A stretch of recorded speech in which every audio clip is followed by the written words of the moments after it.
ఎంత పెద్ద మహావృక్షమైనా నిలబడాల్సింది భూమి మీదే, ఆధారపడేది వేర్ల మీదే.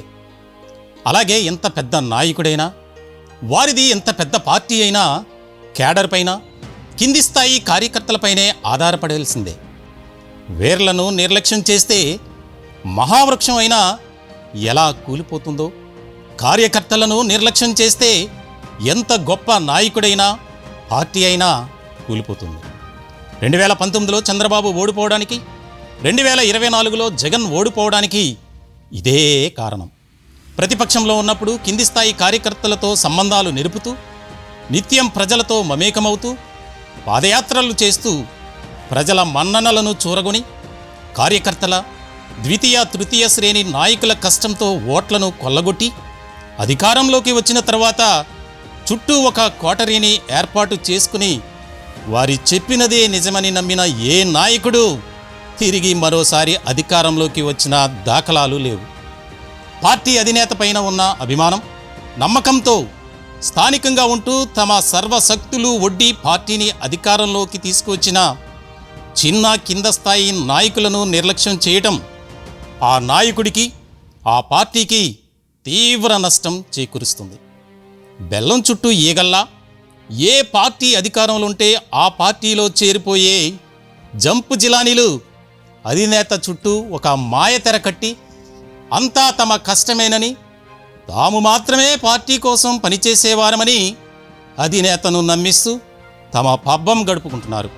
స్వార్థమే పరమావధిగా బ్రతికే ఇటువంటి పరాన్న బుక్కులను గుడ్డిగా నమ్ముతూ ప్రతిపక్షంలో ఉండగా పార్టీ కోసం పనిచేసి అప్పటి అధికార పార్టీ నాయకుల దృష్టిలో శత్రువులుగా ఉంటూ అనేక కేసులను, ఇబ్బందులను ఎదుర్కొని కుటుంబపరంగా, ఆర్థికంగా చితికిపోయిన కింది స్థాయి నాయకులు తమ పార్టీ అధికారంలోకి వచ్చిన తర్వాత కష్టాలు తీరతాయన్న ఆశతో ఉంటారు. అయితే కోటరీ వలలో చిక్కుకున్న అధినేత తమను నిర్లక్ష్యం చేస్తే, మాయా ప్రపంచంలో తేలుతూ వారిని గాలి కొదిలేస్తే, కనీసం నేరుగా కలవడానికి కూడా అవకాశం ఇవ్వకపోతే ఎవరికి చెప్పుకోవాలి? వారు చేసిన త్యాగానికి గుర్తింపు లేక, ఎన్నికల సమయంలో స్థానికంగా ప్రజలకిచ్చిన వాగ్దానాలను నెరవేర్చలేక, వారికి సమాధానం చెప్పుకోలేక, ఆర్థికంగా ఇంకా అనేక విధాలుగా నష్టపోయి పార్టీలో తగిన గుర్తింపు లభించక తల్లడిల్లుతున్న నాయకులెందరో. అదిగో అటువంటి వారిలో ఒకరు నెల్లూరు జిల్లా ఆత్మకూరు అసెంబ్లీ నియోజకవర్గ జనసేన ఇన్ఛార్జ్ నలిశెట్టి శ్రీధర్. 2009వ సంవత్సరంలో చిరంజీవి పెట్టిన ప్రజారాజ్యంలో పార్టీలో చేరి తన రాజకీయ ప్రస్థానాన్ని ప్రారంభించిన నలిశెట్టి శ్రీధర్ ప్రజారాజ్యం పార్టీ కాంగ్రెస్లో విలీనం అయ్యే వరకు ప్రజారాజ్యం పార్టీలోనే కొనసాగారు. పార్టీ కోసం అహోరాత్రులు తన నియోజకవర్గంలోని కాకుండా నెల్లూరు జిల్లా వ్యాప్తంగా సభలు, సమావేశాలు నిర్వహిస్తూ పార్టీ బలోపేతానికి కృషి చేశారు నలిశెట్టి శ్రీధర్. ప్రజారాజ్యం పార్టీ కాంగ్రెస్లో విలీనం అయిన తర్వాత కొన్నాళ్ళు రాజకీయ విరామమిచ్చిన శ్రీధర్ పవన్ కళ్యాణ్ జనసేన పార్టీ పెట్టిన వెంటనే ఆ పార్టీలో చేరారు.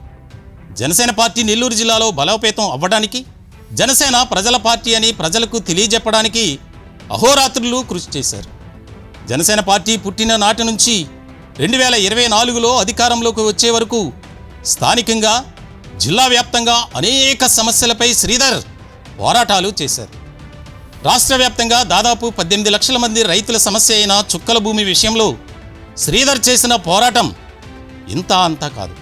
2019లో చుక్కల భూముల సమస్య పరిష్కరించాలని కోరుతూ 100 కిలోమీటర్ల పాదయాత్ర నిర్వహించారు నలిశెట్టి శ్రీధర్. 23 నిరాహార దీక్షలు చేశారు. దీనితో దిగి వచ్చిన ప్రభుత్వం 2023లో చుక్కల భూముల సమస్యను పరిష్కరిస్తూ ప్రభుత్వం జీవోను జారీ చేసింది. సుదీర్ఘమైన 4 ఏళ్ల పోరాటం ద్వారా శ్రీధర్ విజయం సాధించారు. శ్రీధర్ జనసేన ఇన్ఛార్జిగా ఉన్న ఒక ఆత్మకూరు నియోజకవర్గంలోనే 9,000కు పైగా రైతు కుటుంబాలకు న్యాయం జరిగింది. సోమశిల రిజర్వాయర్ ఉన్నప్పటికీ ఆత్మకూరు నియోజకవర్గంలోని మెట్ట ప్రాంత వ్యవసాయ భూములకు సాగునీరు అందక రైతులు అవస్థలు పడుతున్న తరుణంలో అప్పటి రాష్ట్ర మంత్రి ఆనం రామనారాయణ రెడ్డి చేత ఆనం సంజీవరెడ్డి పథకానికి 500 కోట్ల రూపాయల నిర్మాణ అంచనాలతో శంకుస్థాపన చేయించారు. అయితే నిధుల లేమితో ఆ పథకం చంద్రబాబు, వైఎస్ జగన్ ప్రభుత్వాలు నిలిపివేశాయి. తక్షణమే ఈ పథకానికి నిధులు మంజూరు చేయాలని ప్రాజెక్టు పూర్తి చేయాలని నేటికి శ్రీధర్ పోరాడుతూనే ఉన్నారు. 2021లో ఇందుకోసం ఆమరణ నిరాహార దీక్ష కూడా శ్రీధర్ చేశారు.